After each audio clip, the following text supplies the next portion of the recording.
So first question, discuss the Panchayati Raj is a measure of decentralized planning in India. Critically examine the Panchayati Raj system. The decentralization of planning and development process has led to the strengthening of Panchayati Raj institution, but the results are not matching with expectation. The 73rd Constitutional Amendment Act provided constitutional umbrella to Panchayati Raj institution. This helped in setting up of both physical and intellectual infrastructure at bottom level, and the setting up of PRI have been advantageous in certain way. That is, the planning has become more flexible and the output have increased. There is more accessibility of plants. The efficiency has also increased. It has helped in reducing the disparity. Some specific provisions were incorporated into the constitution to make this ground level institution autonomous and self-dependent. Those few provisions are creation of a three-tier Panchayati Raj structure, that is Jilla, block and village level. All posts at all levels to be filled by the direct election. The minimum age of contesting election or to PRI to be 21 years. Reservation of seats for SC/ST and in panchayats. Chairmen and members are in proportion to their population. Reservation for women in panchayats, chairmen and members up to 1/3 seats. Creation of state election commission to conduct elections to PRI.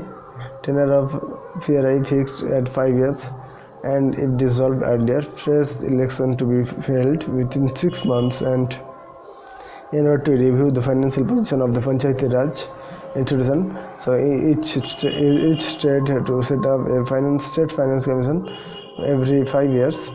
The text amendments make election to village panchayats mandatory every 5 years.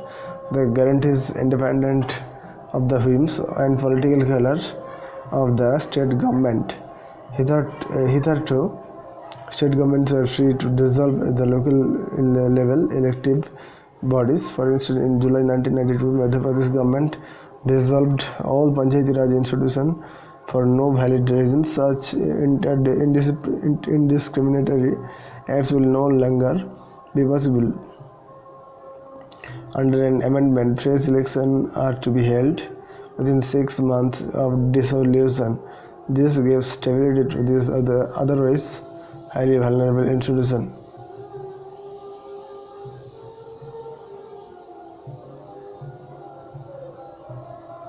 The local bodies are to be made financially solvent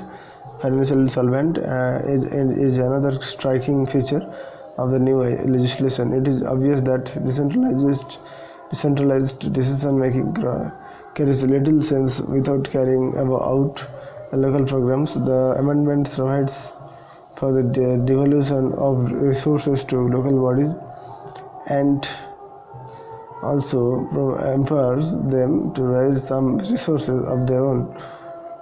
The provision for the setting up of the Finance Commission to allocate adequate resources to the Panchayati Raj institution is a welcome feature which raises the autonomy of the institution and its self-reliance.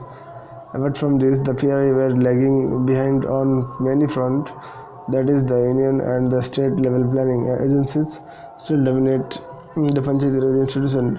The disparities have not been bridged completely, as the PRI are still dominant by influential strata of society. The Panchayati Raj setup always suffer from lack of quality funds and skilled manpower. Still, these setup hold the keys of making our rural economy sustainable. Therefore, their strengthening must assume top priority.